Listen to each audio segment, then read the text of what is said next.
Bismillahirrahmanirrahim. Assalamualaikum warahmatullahi wabarakatuh. Kembali lagi dari tim Raja Wali Nusantara. Saya masih sendiri. Tadi berusaha membuat video berdua dengan teman, tapi karena faktor suara yang tidak bagus, akhirnya saya memutuskan untuk di ruangan lagi. Yang akan kita bahas adalah masalah azab dan karma. Secara gamblang begini saja.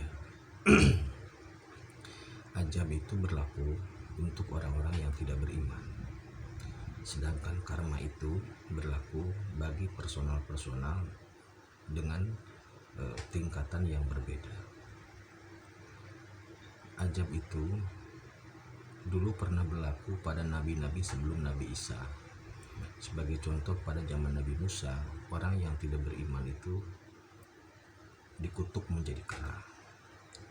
Pada zaman Nabi Isa dan pada zaman Nabi Muhammad, azab itu tidak ada. Yang ada adalah musibah. Jadi Nabi Muhammad SAW berdoa kepada Allah supaya orang-orang yang tidak beriman itu tidak diazab atau ditangguhkan azabnya sampai nanti di akhirat. Nah,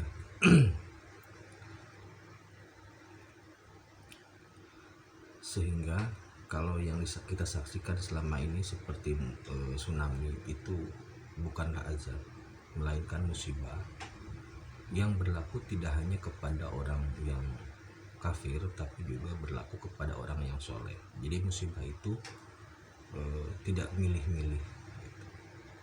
Sedangkan azab itu memang untuk orang-orang yang tidak beriman.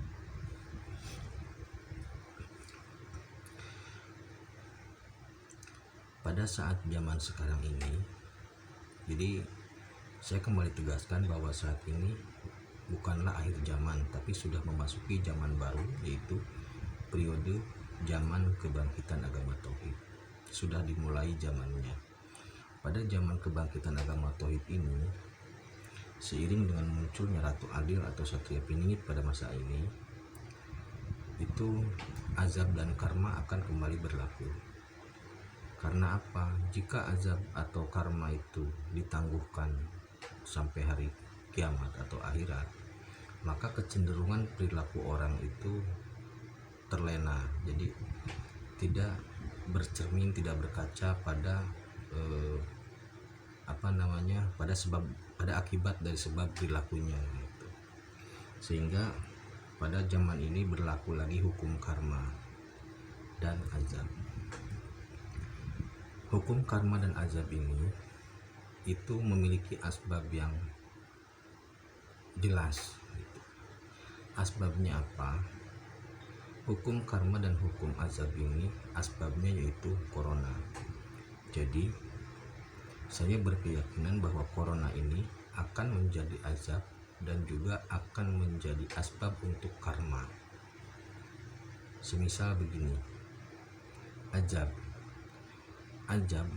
maksudnya corona ini akan kembali mengganas untuk gelombang kedua bagi umat yang sama sekali tidak beriman kepada Allah.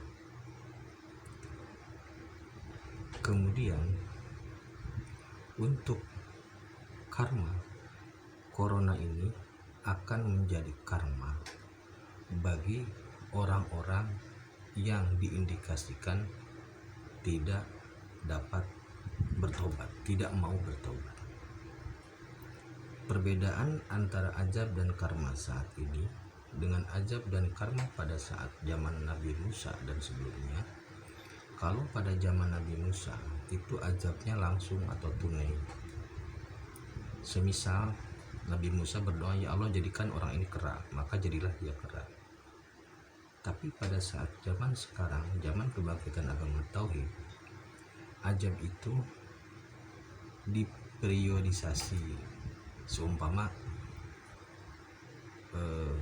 jika sebuah kaum untuk azab ya, jika sebuah kaum ternyata dalam periode waktu tertentu, seumpama 4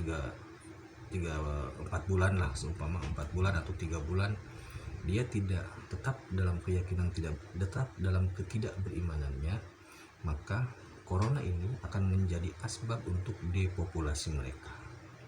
Sedangkan untuk karma sama ada periodisasinya, seumpama berapa hari, sekian puluh hari. Jika orang tersebut diindikasikan tidak memiliki keinginan untuk bertaubat, maka corona ini akan menjadi asbab terhadap kehidupannya. Semisal begini, ada seorang pejabat yang korupsi, yang serakah, dan tidak ada niatan untuk bertobat atau berbuat baik, maka corona ini akan menjadi asbab dia meninggal gitu loh, kasarnya begitu. Atau bisa juga untuk karma ini nanti tidak hanya asbabnya corona, bisa saja kecelakaan, kebakaran, sakit, stroke dan sebagainya. Yang jelas hukum karma dan hukum anjab ini sudah mulai berlaku lagi.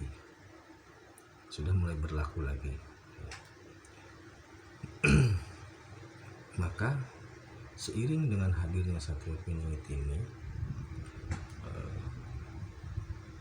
sebagaimana tujuannya, maksudnya sebagaimana tujuan kehadiran dari Satrio Piningit ini adalah kembali menegakkan agama tauhid. Maka saya menghimbau kepada semua yang menonton lah intinya, agar kembali kepada agama, kembali kepada tauhid gitu. Jadi menjadikan Allah sebagai, menjadikan Allah sebagai tujuan akhir, menjadikan Allah sebagai selalu meyakini bahwa Allah bersama kita, selalu menjadikan Allah bersama kita dalam setiap gerak dan nafas kehidupan. Selalu di jalan Allah lah, hidup di jalan Allah, dan menjadikan Allah sebagai tujuan akhir dari hidup kita. Itu dasar utama, dasar yang paling pokok setiap ini hadir. Nah, ajab dan karma ini akan berlaku kepada tiga pihak. Untuk yang satu, untuk yang tidak bertauhid sama sekali seperti tadi, itu sifatnya komunal, maka karakteristiknya ajab. Untuk yang beriman tetapi dia mengambil manfaat, jadi yang akan diajab atau dikarma oleh corona itu ada tiga. Satu, yang sama sekali tidak bertauhid. Dua, yang memanfaatkan corona untuk komoditas ekonomi, meraup keuntungan dengan serakah dari kasus wabah ini. Dan yang ketiga, orang yang menakuti corona, merasa takut yang berlebihan terhadap corona, melebihi ketakutannya terhadap Allah. Itu jadi orang yang akan dihantam corona, baik melalui proses ajab ataupun karma, adalah tiga kategori tadi. Ya, tiga kategori tadi, yaitu tidak bertauhid, meraup keuntungan, keserakahan dari musibah ini, musibah corona ini, dan yang ketiga, ketakutan yang berlebihan terhadap corona ini. Nah, tapi di samping itu, corona juga merupakan Satrio Piningit juga dalam kasus corona ini memiliki tips, bukan tips bahasanya, memiliki solusi yang tepat. Bagaimana solusinya? Oke, saya akan jelaskan pada video berikutnya.